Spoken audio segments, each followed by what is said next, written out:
What's up, it's Cinema Shogun here, and not a single day goes by where I don't think about what happened in East Palestine, Ohio.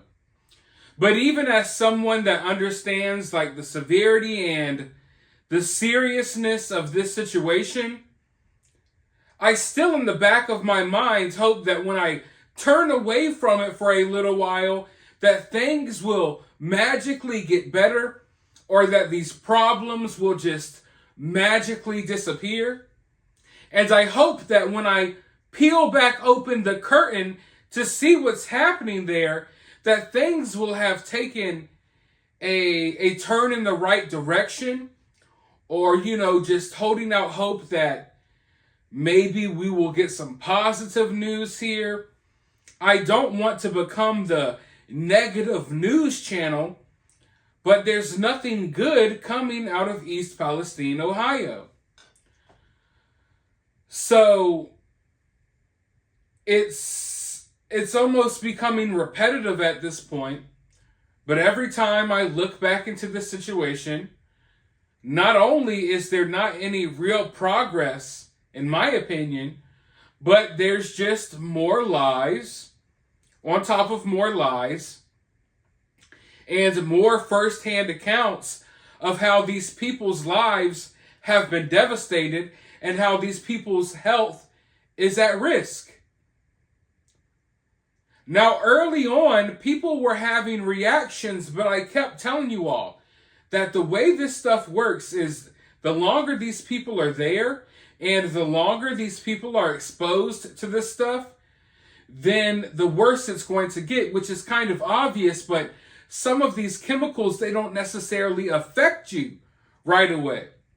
Sometimes you could be exposed to this stuff and you could think that you're okay, and then years later, problems arise, or weeks later, months later. And in the case of East Palestine, Ohio, as the weeks and the months seem to fly by and you hope things are getting better, no. What's happening is more and more people are getting sick. People who have been exposed to this stuff for months at this point. And it's not me here saying I told you so, because I don't think anyone was really in denial that this would happen besides our government, who tried to tell us otherwise.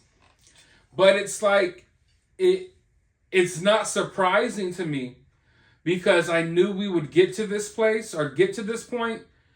But now that we're here and we haven't seen the worst of it yet, it's downright devastating. It's downright devastating. I've seen people with shortness of breath. I've heard from people who are having stomach issues, people who have tested positive for all types of chemicals in their system, people losing their voice, sore throats, coughs, people's entire voice changing. And now people are starting to develop weird boils and stuff on their face. And I mean pus-filled boils and bumps on their face. And it's horrifying. It's absolutely horrifying, especially knowing what I know. And by saying knowing what I know, I mean the stuff that we've talked about for months involving this very situation. It's horrifying that this is still, allowed to happen to these people. And I don't want to always come across as angry, but it's frustrating. It's frustrating because in a way, it's like I see this stuff happening, but I'm kind of powerless in this situation because I don't have the means or the resources to necessarily help these people. But I have a platform that I can use to raise awareness about the situation. And by the way, raising awareness about East Palestine, Ohio has not helped my platform. It's hurt my platform. YouTube has been upset that I have been talking about things like this on my channel. But that doesn't bother me in the least bit. But I have a platform and I've tried to use it to raise awareness about the situation. But the frustration there for me is I'm raising awareness to you all, and most of us are in an agreement that this is horrible, right? But you all can only do so much. Raising awareness can only do so much. And then it's like, who are we really raising awareness for? Because the politicians on either side of the aisle, okay? I'm going to keep it 100. On either side of the aisle, the Democrats and the Republicans, they don't really care about East Palestine, Ohio. Nothing's being done to help these people. I've seen people pretend to help. And I've seen, don't get me wrong, people go to the community to actually help and to give out supplies. And that's not the stuff I'm talking about. I'm talking about like the people in office currently, none of them are really doing anything to help these people. So it's like you raise awareness, and you would hope that you raise awareness or enough awareness that politicians will be alerted to the problem and they'll help, but they know about the problem and they don't care. And to be quite frank, a lot of them are invested in these companies and they're not going to bite the hand that feeds them. These companies donate hella money to both parties. So that it's extremely frustrating. I'll just leave it at that. But with that being said, I think it's important that we watch this clip and hear from someone who lives in East Palestine, Ohio, directly. So you don't just hear it from me. You need to hear it from this woman, hear what she's been through, look at the marks on her face, listen to what she is going through with her health, and then I'll be back with some more thoughts. The Biden administration has moved on from that train derailment in East Palestine. Some would argue they never actually got into it. Nearly 3 months ago it took place, but the residents in the town are still suffering big time. For example, Linda Murphy just tested positive for vinyl chloride that causes cancer. Other residents are also reported serious side effects like vision impairment, shortness of breath. Courtney Miller lives in East Palestine. She's hurting and joins us now with an update. So thanks so much for your story, for coming on with us. Courtney, what are you experiencing since the derailment? I've had many issues. A lot of it is stomach pain, constant stomach pain. It feels like stabbing in my stomach. I've had a shortness of breath. I've tried to go to the hospital a few times because of it, and they're telling me that I don't meet criteria. I don't even know, I've been to nursing school, so I understand what that means. If you don't meet criteria, they won't accept you, so they aren't going to treat you. So I understand what that means from the nursing perspective, but the fact that they still aren't taking care of us. I've had lesions on my face on the side. I'm not sure if you can see. I see, yeah. And they were pouring out pus, but it's only on the right side, which is usually the side that I sleep on when I go to bed. So I didn't know if it was a chemical burn or if it was from the dioxins or why it's only on the one side of my face and not the other. Like, I don't understand. So I was trying to get help. Have you had anything like this before, Courtney? Anything happened before the derailment like this? So you're about 100 yards from the derailment where it took place. We heard that the EPA is not going anywhere. The governor is not going anywhere. Where are they? Why can you get in touch with them to let them know what's going on? I don't know. I don't even know how to get in touch with them. And I spent 5 hours in the creek the one day, and then I've spent numerous hours in the creeks afterwards just to find samples to make sure that we didn't go unheard and that the EPA was lying to us, because they were. And I found the dioxins and I gave the test results, and no matter what I do, it's just like endless. It's endless. It's endless.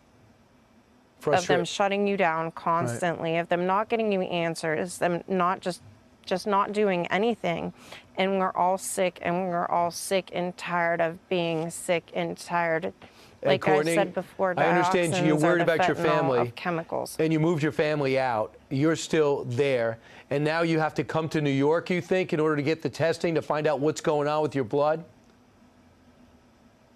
Yes, sir. I've tried repeatedly around here, and they tell me I don't meet criteria. So I don't know what else to do unless Courtney, I go to New York, and I'm hoping and that Dr. Siegel didn't they promise can help you money? me, Have and you that's have what you I'm going seen? for. I'm sorry to interrupt you, but have you gotten any money? I heard that you guys who are going to get money to get you through these times to provide medical coverage or anything like that. Have you received anything? No, I haven't. Unbelievable. I haven't even gone and asked. So, no, I haven't. Yeah, I think you got to be aggressive and find out, because you should not be experiencing this. People should be helping you out. Courtney Miller telling your story, an East Palestine resident suffering since that derailment. Don't wait for Pete Buttigieg to come back. But we'll have to wait. The EPA director. Thank you so much. No problem. The EPA director did give me hope, but I'm wondering. Oh yeah, like I said, devastating, heartbreaking. At the end, you could tell that the woman was just so thankful that anyone allowed her to speak, allowed her to try to alert people that this was going on. And she even breaks down crying at the end. And I cannot imagine personally being in that type of position. It's really scary. But what's important to remember here for everyone watching this video is that this woman could be any of us. And to be honest with you all, at the rate that these trains are derailing and chemicals are spilling everywhere and we got factories exploding, at the rate that all of this wild stuff is happening, it looks like this woman may just be one of us soon. Because every single day, folks, it got to the point where I just had to almost basically bow out like, y'all got it. There's no way I could keep up with all of this stuff. Train derailment, factory explosion, chemical spill, oil tanker tips over, car blows up, and then a freaking dump trucks leaving East Palestine, Ohio, filled with toxic chemicals from East Palestine, Ohio. They're freaking falling over and crashing and dumping chemicals all over the place. This stuff is wild, y'all. It is really hard to keep up with. But that's why I say, folks, any given day, this could be one of us. No lie. The other day, I got stuck waiting for a train to pass. And usually, I would pull up and just wait and think nothing of it. But as the train was going and going through the intersection, I kind of got a lot of it. It filled me with anxiety to the point where I was like, listen, I'm about to turn around, and I just went the opposite direction. I'll go find something else to do. I'm not going to go home right now. Because I don't even want to be around these intersections. And I was just watching these tankers drive by filled with these chemicals and looking at the train tracks and the condition the train was in.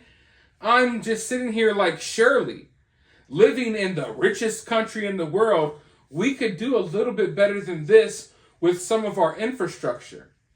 But it is what it is, folks. Let me know what you think down in the comments below. While you're down there, hit the thumbs up, hit the notification bell, or ring the notification bell, subscribe to the channel, and I'll talk to you all in the next video.